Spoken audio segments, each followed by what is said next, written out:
you can do that a little bit later at the end of the program. What I wanted to share with you is coming from my heart, because when Brian and I met, we were kind of like we're standoffish until we get to know you. Good that. Know, like, and trust, as they say. Well, Brian has become not only a confidant, a friend, and a co-host here, or co-chair with the Tracy GNA.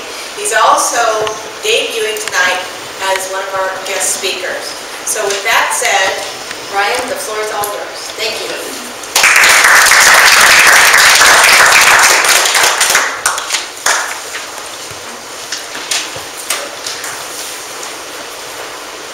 All right, I'm going to be improvising a little bit tonight, because in all my preparations, I overthought, yeah, you name it. Whatever it might be, I neglected to tell Elias to bring his projector. So I plan on doing a visual for you guys to kind of lighten things up and make it a little more interesting. So instead, I'm going to have to use my words to paint a picture for you. So I apologize in advance if I fumbled over my words, because I had a completely different plan for tonight. But that being said, let's jump into it. And Elias, you give me that high sign if I'm going overtime. There you go. All right. So tonight we're going to talk about two separate yet related topics. Two of which I know all of you have probably heard about in some way, shape, or form. The first is SEO, search engine optimization. The other is reputation management. So first of all, I want to start with a question. What is SEO? What is search engine optimization? So, T-Bird, I'm going to start with you. What is SEO to you? SEO to me, well, what it really is how high you rank on a search engine. So if somebody is looking for your business, say in the Central Valley, and they type in the name, Google search, and your name comes up on the first page of the name of your business, that's search engine optimization. If you're on the 10th page, you got to find a way to get up on the first page, because most people aren't going to go to the 10th page. So you got to get rankings as high as you can in a search engine, so people will find you and get exposure for your business. Veronica, what is SEO to you? What does it mean to you? Well, if you have good SEO, that means that people can find you. So, in your mind, what would it take to have good search engine optimization on your website? An expert to hire. He's a good I like that answer. That's a good answer. Or you can pay through the notes to Google. Yeah, that is another way to do it. Yeah, you can pay the SEO experts themselves, which is Google. Dustin, what is SEO to you? SEO is really correct use of keywords and multiple different phrases to pull your site from the bottom to the top of the video. That's all about recognition. Okay. I'm going to play off his word right now, recognition. I'm going to switch gears. Dave, reputation management. What does that mean to you? I guess, yeah, it kind of ties in what you said with the search engine optimization. And the content you have on your site, it gives you the reputation of an expert in the field. That'll help you higher. So, yeah, I think it's the content and the keywords that you use. The time you get them. That's what makes you you're seen as an expert. In your field. Okay. Troy, reputation. What does that mean to you? Reputation management. Well, to me, the internet's a big place. So, people can talk about you in different types of forums and things like that. And the way I look at reputation management is you want to control the information about the business that's out there. So that's just that. These are all great answers. They all tie into how I'm going to pull this all together tonight. Most people think about SEO, they think about where they rank in Google, that they have to be on page 1, they have to be number 1, which is not necessarily the need. But is a big piece of that as well, because if you have a bad reputation and you're number one, that doesn't mean anything. If people think of you in a negative light, they're going to go number 2, number 3, number 4, they're not even on page 2, for God's sakes. They're going to overlook you. So there's a few ways that you can do it on your website to get more SEO. I'm going to talk about reputation a little more in a few minutes here. So on your website, first of all, let me just get a quick poll over here. How many techno-geeky people do I have? Raise your hand. Come on. Raise his hand. Yeah. Was it techno or geeky that got you? Which one was it? Leave the geekiness out of it there, Dennis. Thank you. There are. Okay, so as I go through this tonight, there might be some terms that I use that might go right over your head. That's where my visuals are going to kind of help you. So if any of the terms that I use go over your head, please see me afterwards. I'd be happy to actually give you the visual that I was going to give to the whole group here and explain what some of the terms are. So there are some fundamental things that you have to do on a website if you want to have a good chance at getting a good ranking with search engines. Number 1, in creating your website, there's some code that goes behind the website. Every website is written in code called HTML. Anyone not familiar with HTML? At least heard it? That's okay. Not liking it is perfectly acceptable. There's times I don't like it either, and I write it. So. But HTML is essentially the language of website, just like English is our language here in the room. Well, Google can read HTML. Google understands HTML. Even though we don't know what the heck it means, it understands what's in there. So in the HTML code, there are some tags in there called meta tags.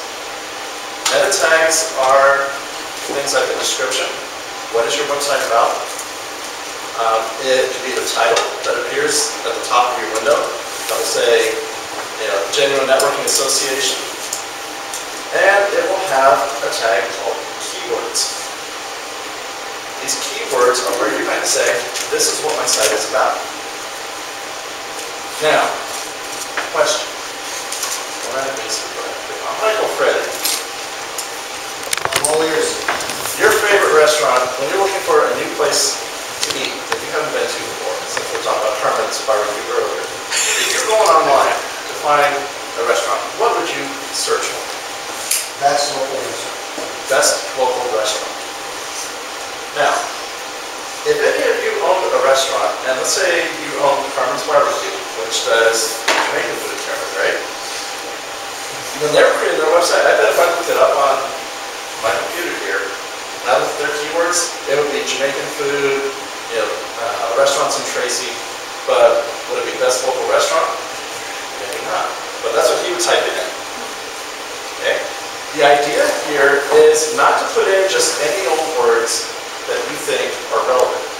Yes, they are relevant to say, yeah, I sell Jamaican food. But I also want to put myself on the pedestal and say, I'm the best local food. So I'm going to put those keywords in. Now, there's a tool that Google offers. Believe it or not, as much as Google is very secretive about their search engine and their algorithms, they give you a lot of hints. And they give you a tool to sniff out what they do and how they do it. Any of you familiar with AdWords? Google AdWords? There is a tool. If you go to adwords.google.com, adwords.google.com, one of the menus in there is a keyword estimator tool. Keyword traffic estimator, I believe is what it's called. In this tool, this is used to actually determine how much you would pay if you're going to buy advertising with Google. What they will do is you can put in your phrase, such as Jamaican food Tracy, best local food, best local restaurants. Put that in a little search there. It will give you a return that will say, This is a low, medium, or high competition keyword, meaning that there might be all of a sudden you're trying to use it, or it might just be this side of the room using it. It will also tell you roughly in a given month how many hits that keyword gets, globally and locally. Now locally it doesn't really have a definition, but you can pretty much safely assume that if they're saying local, it's probably within a certain radius around this area. So this is a very valuable tool. I highly recommend, if you guys are looking to find what are good keywords for my website, or why is my website not getting enough traffic, start there. After the meeting tonight, I'll be happy to have this set up. I have enough battery left over, that is, to give you guys a quick look at the AdWord tool. Bottom line is that it will tell you between the competition level, the number of hits you get. It will also tell you what is the cost per click. If that cost is pennies on the dollar, think it's a good keyword? What if it's $7, $8 per click? Good keyword? I've heard some yes, I've heard possibly. He's excluded because he sells this stuff. But honestly, you don't want something that's pennies on the dollar, because that means nobody's interested in it. You don't want something that's at the other end of the spectrum, that's $7, $8, $9 a click. You want something right in the middle. You want something that might be maybe $1, $2, $3 a click. Reality is, those are the keywords that people are going to buy. They're willing to spend that kind of money, but it's not getting a whole lot of competition. So there's a little bit of balance there. The AdWords tool will tell you this. There's more. The AdWords tool will also give you synonyms. It will give you other suggestions for keywords related to the ones that we put in. If you're thinking about something. Trying one over? Well, I just pulled the page. Okay. So, with the keywords and the synonyms that it gives you, it's going to give you ideas that you would have never thought of. You know, if I'm looking for best local food, or if I'm looking for Jamaican barbecue, well, there's going to be maybe 10, 20 other phrases in there that will also be at various levels of competition, various levels of traffic. It'll give you more ideas of, hey, you know, what are some other things that I can try to get some traffic with? The key to this is that at the end of the day, it's a numbers game. So if you're seeing a keyword is getting 200,000 hits a month, if you put that on your website, does that mean that you're going to get 200,000 hits a month? No. So you might get 2,000, you might get 200. Who would be happy with 200 hits to their website a month? That's a small piece of a larger piece of pie. Now, what if you got, say, 10 keywords out of this tool? Each of them are projected to get 200,000 hits a month. And you get 200 per keyword. Well, 200 times 10, that's 2,000 hits. Now think about the law of numbers. If you get 2,000 visitors to your website, and let's say 10% of them turn into prospects. Now that's 200 prospects you have. Now let's say 10% of those turn into customers. Who wants 20 new customers a month?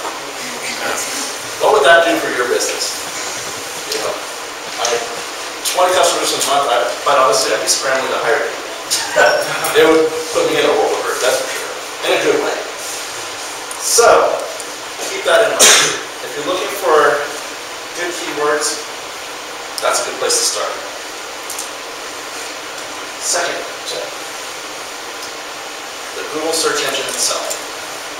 How many of you, when you've gone to Google, or Yahoo, or Bing, I pick Google because Google gets 2/3 of all traffic worldwide. But when you go to any of the search engines, you start typing in your phrase, all of a sudden you see a drop-down. It gives you all kinds of suggestions. Guess what, people?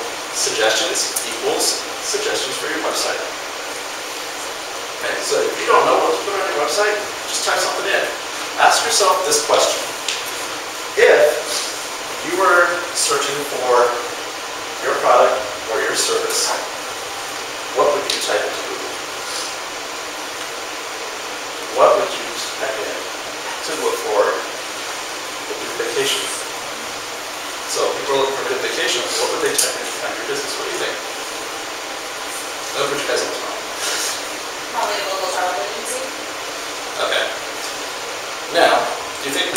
travel agency is a common keyword or rare?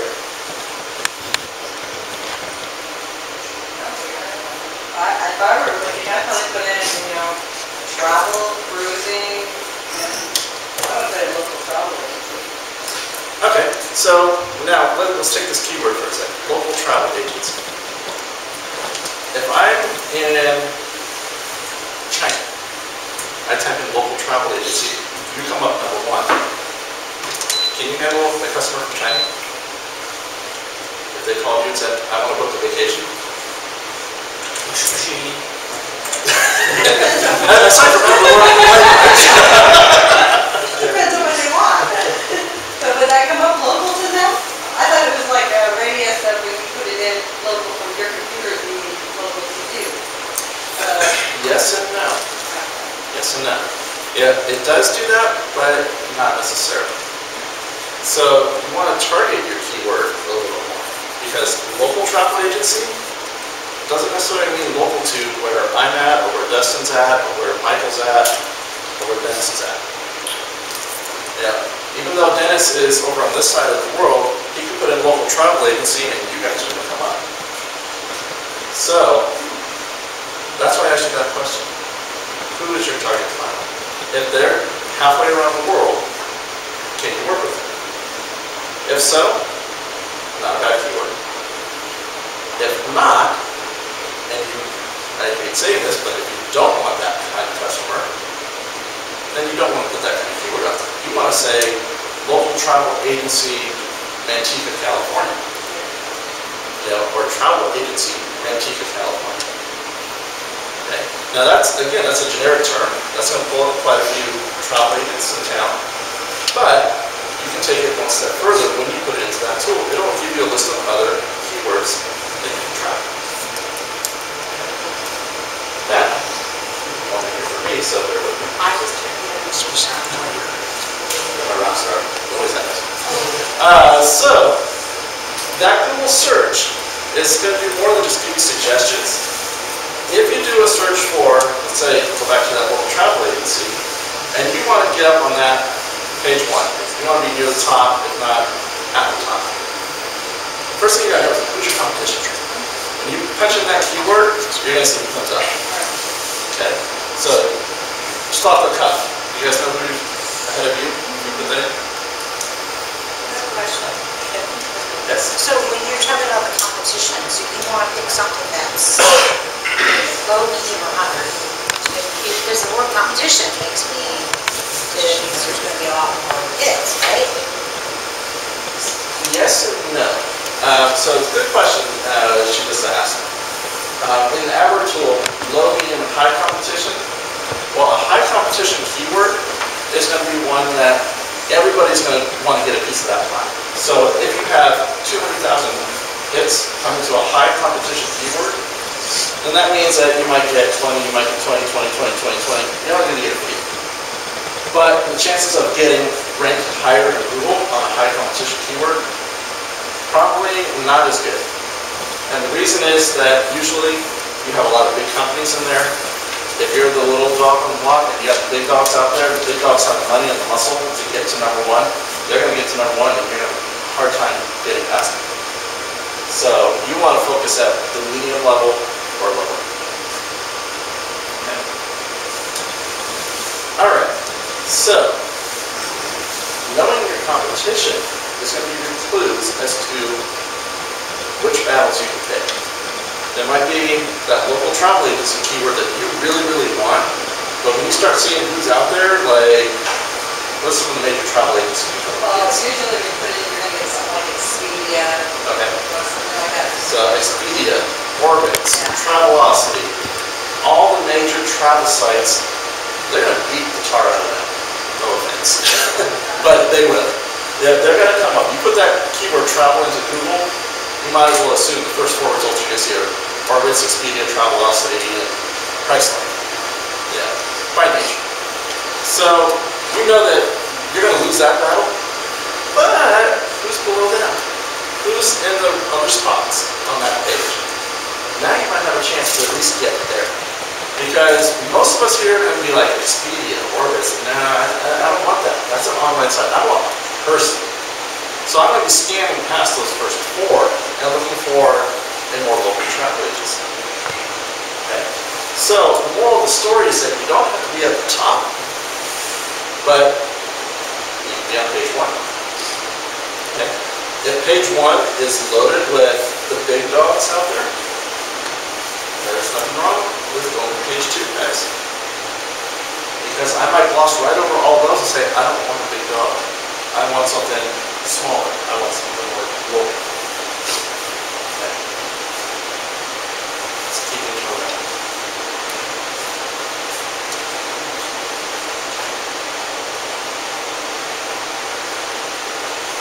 Okay, so there's another piece to your website that's very important. And this is actually right in line with the social media trends nowadays. So, being that we are GNA, we are key on what social media tool, everyone? I didn't hear you. Facebook. Oh, I heard one person say Facebook. Who's not on Facebook? Facebook. Now, let me ask you a question. When you look at your news feeds, what do you see more of in your news feeds? What's usually the first thing that catches your eye? Elias. Hey, you know what? Thank you. That means I'm doing my job. That is though. Jeez. Okay, so after Elias. Thank you, Brian. I appreciate that being part of your presentation, by the way. Congratulations. Yeah. I owe you one, buddy. Using stuff like inspirational quotes, the Elias book. stuff like that. You know, the fluffy stuff. The fluffy stuff, the inspirational quotes, the pictures. Right. Pictures. Has anybody heard this was very timely today? What Facebook is about to do with their news feeds? Yes. They're going to do more than that. They're going to actually give you an option to turn off text in your feeds and have it show only pictures. So if you want a visual news feed, they're going to let you do that. Why do you think they're going in that direction? Can I ask a question? Why can't I see some of my own pictures that people like? Why do my pictures disappear? What's up with that?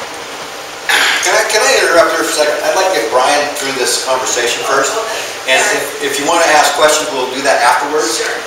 But we're kind of on a time frame here. Thank you. So why is it that Facebook is going for pictures in the news feed? Are they charging now for people adding text? Hey, Brian. It is because pictures catch your attention much more than words do. Pictures tell 1,000 words, right? That's an age-old saying. It predated social media. It predated computers. It predated everything. Pictures have always told 1,000 words, right? So before social media existed, before TV existed, what was the biggest place to get pictures? Newspapers. Right. You know, the invention of the camera was probably one of the best inventions around. Because if you didn't have pictures, where would we be right now? So, with that in mind, pictures tell 1,000 words. Your website should have pictures. I bet all your websites do have pictures, right? Especially the travel site. Better have pictures. No. But, from an SEO perspective, remember I said that Google, Yahoo, Bing, they can read HTML. They can read the code. There's code that goes behind those pictures to actually make them display. How many of you have gone to a website where a picture is, oops, it's not showing? What do you sometimes see when a picture's not displayed? You see an X, an empty box, or you might see some text. Okay? A lot of us get email now where images are blocked by default because of spam and privacy issues. And so a lot of times what will happen is, instead of seeing that red X, you'll see a little text that will say, this is what should be here. Well, that little text is what is called an alt tag, ALT. Alt tags are hidden behind images in web code. they tell the viewer, if this image doesn't show up, this is what should have shown up. Now the reality is, websites almost always show images. They're almost never broken, but those words are still behind it. Well, guess what, folks?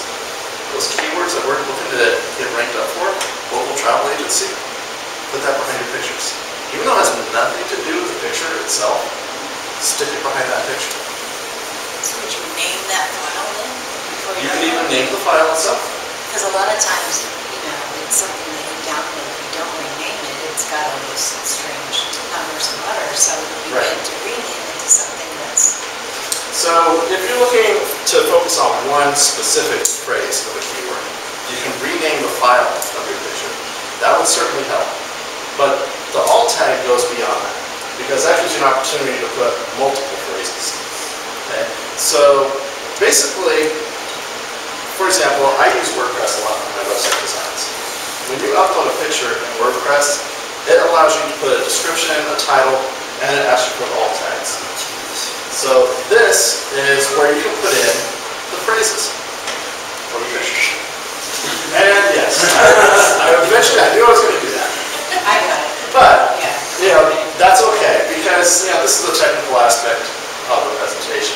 Most people don't realize that when you upload a photo, particularly in a tool like WordPress, that you can't put those tags behind it. But if you've had your website designed by someone else, if they've written the code themselves, or if you upload a picture using a website tool and it'll say, hey, tell us what this picture's about. Don't pass that up. It's valuable real estate for you. Make sure you put a description of some kind in there. Okay? And think about the traffic that you want to attract to that picture. Okay? All right. So, the last piece to your website is content. Content, content, content. So, I'm going to say this quickly. So this little write-up that I gave Margaret to describe myself. This is basically a summary off of my website. This is content. Google reads this. Google drools when it sees this, because this is what gives it food to index zero BS marketing and say, this is what I do. So if someone is looking for, let me pick something out of my page here. I'm sorry, Brian, I rewrote it. That's fine. No, that's good.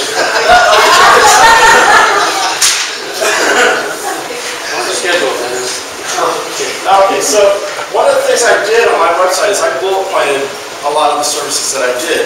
I put it in my About Us. Did I really need to do that because I have a menu up top that outlines my services? No. But I did it because of content. I want Google to see this on the page and have this indexed for search engine optimization, for marketing experts, for small business consultants.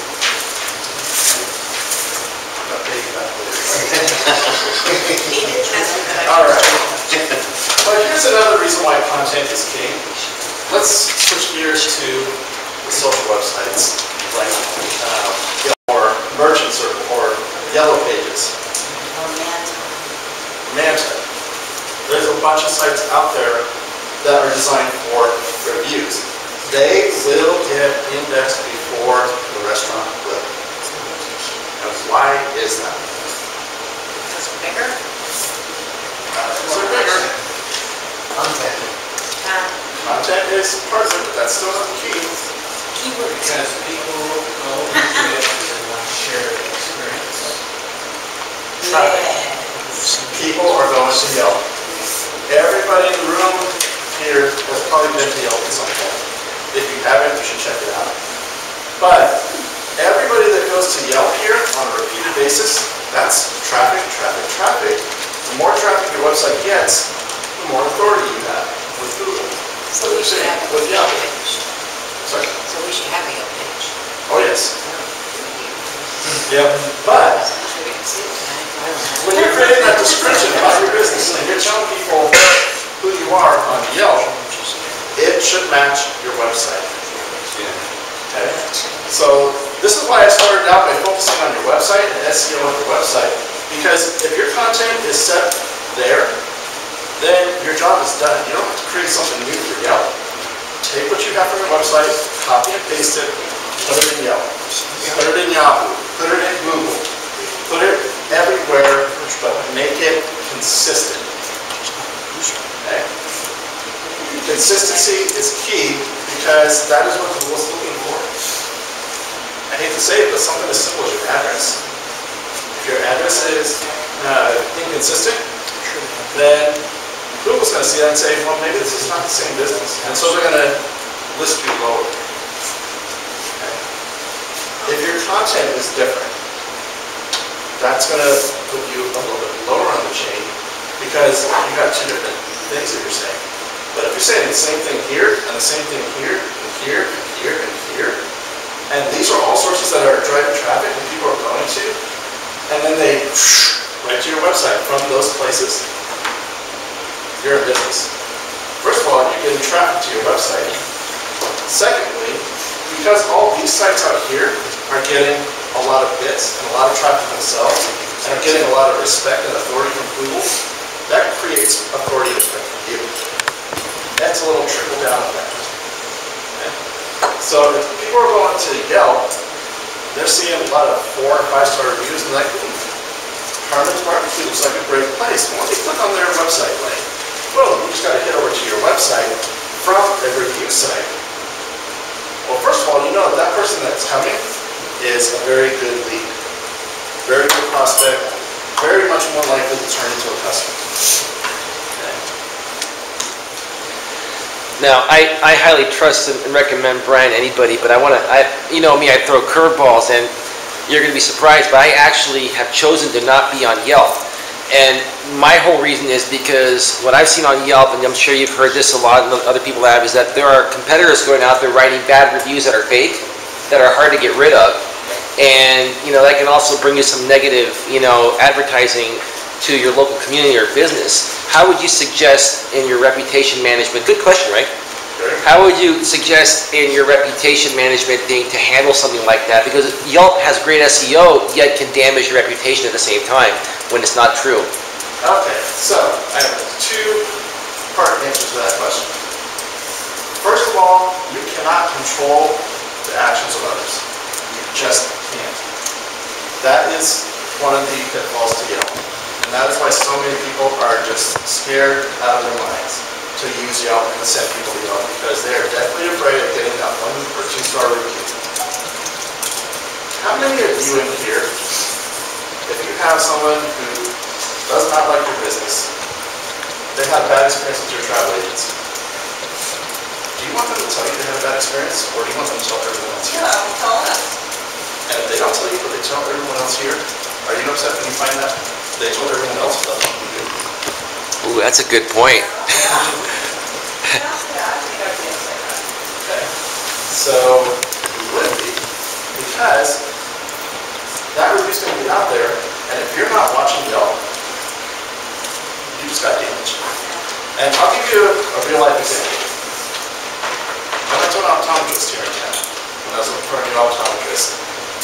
When I went in, I had a rather unique situation because I was right in between companies. So my insurances were right in between, but I knew that if I went in on one day, I could use benefits from the one company. When I went in the next day, I could use the other benefits. So that way I could get glasses one day and contacts the next. Boy, did I throw them a curveball, because their accounting team did not know how to handle that. And the billing got screwed up, the accounting got messed up. They tried to hit me with big fees. I thought they were trying to just screw me over. So, bad experience, and I blamed it on them. I went to Yelp, I wrote them a 1-star review. 9 months later, I got a review back from the doctor. 9 months, people. That 1-star review was out there. And at that point, they acknowledged the fact that I given them a bad review and said, oh, we're sorry for the experience. Well, shortly after that, I founded my business. And then I ran into the optometrist. I ran into him at the very first networking event that I went to. And they said, we remember you. When I know my business started. We remember you. And I said, I bet you did. How did it feel to have that review out there for 9 months before you guys responded? And the first thing they said is, well, first of all, let's set the record straight. Here's what happened. And they explained to me the whole billing situation. They explained to me that it was a big misunderstanding and that they didn't have the insurance straight and that they weren't trying to nickel and dime me. It was just an accounting error on their end. So I said to them, you know what? If you had told me that 9 months ago, that 1-star review would not have been a 1-star review. That would have been more like a 3 to 4-star review. I'm sorry, I won't give you 5 because it was a pretty bad experience. But I would give you the benefit of the doubt because you would have shown me some customer service then, but you didn't. But I was a nice guy, and I did what a lot of people wouldn't do. I went back and I edited my review. I changed it from a 1-star to a 4-star. Now, that is how you combat a negative review that you would get from someone that you know. To your point, Elias, you get somebody who's on a mission, hiring people to badmouth. Well, you're kind of SOL there. But here's what you can be doing. If you've got 20 people in the room here that you know love you, are crazy about you, adore you, you ask each one of them, hey, go write a review for me. But here's what you do, little secret. I don't want all 20 of you on the Yelp at once. Did I surprise everybody when I just said that? That I don't want 20 of you going to the website? Looks too obvious. Because Yelp will. It's obvious. Yelp will filter those reviews. So you may have noticed that they have a little section at the very bottom saying, we filtered out X number of reviews. And those reviews that they filtered are not bad reviews. They're good reviews. But their secret sauce is saying, few too many good reviews are coming in at once. Wipes them off. Now, it doesn't erase them, but it takes them off public view. For now. Because Yelp's idea is that they want you to have a balance. They want the good and the bad and the in-between to be published. As a business owner, I'm okay with that. Because I have to be a realist. I am not perfect. You are not perfect. Customers are not perfect. Now, as business owners, we can never tell a customer they're not perfect because their minds are. But the reality is, we can say to any of these customers, look, Fupa, I had a bad day, let me kiss your ear a little bit, and what can we do to help you? Publicly, how many of you know that you can respond to that Yelp review as a business owner? Okay. The optometrist did that 9 months after my bad review. If he had done that, say, 9 days after I put that review out there, he probably would have saved himself some people that read my review. Because I didn't put like a little one-liner up there. I'm too verbose. I told my story. And so I asked them, like, that review stung you guys a little, didn't it? And they said, yeah. Why do you think they were able to remember me as soon as I put my card in front of them? Because of that review. They knew I got good. Good way to get them to reviews. I've gotten better service since, so we put it that way. They've been over backwards. They're not my client, but they do bend over backwards. Moral of the story, how do these reviews that get out into Yelp and into Google and into Yahoo translate into SEO for you guys and getting boosted up in Google? Number 1, if you're getting a bunch of good reviews at different places, this is why I wouldn't want 20 of you going to Yelp. I want this side to go to Yelp, this side to go to Google, this side to go to Yahoo, this side to go to Merchant Circle. I want good reviews in multiple places, multiple websites. Because the more good stuff that's out there in more places gives you more credibility across the board. The more traffic you get from all of these different sites that have high authority with Google, high ranking, high visibility, that's all pointing to you, and that's funneling some of that traffic to you, turns into authority for who? All of you. Okay.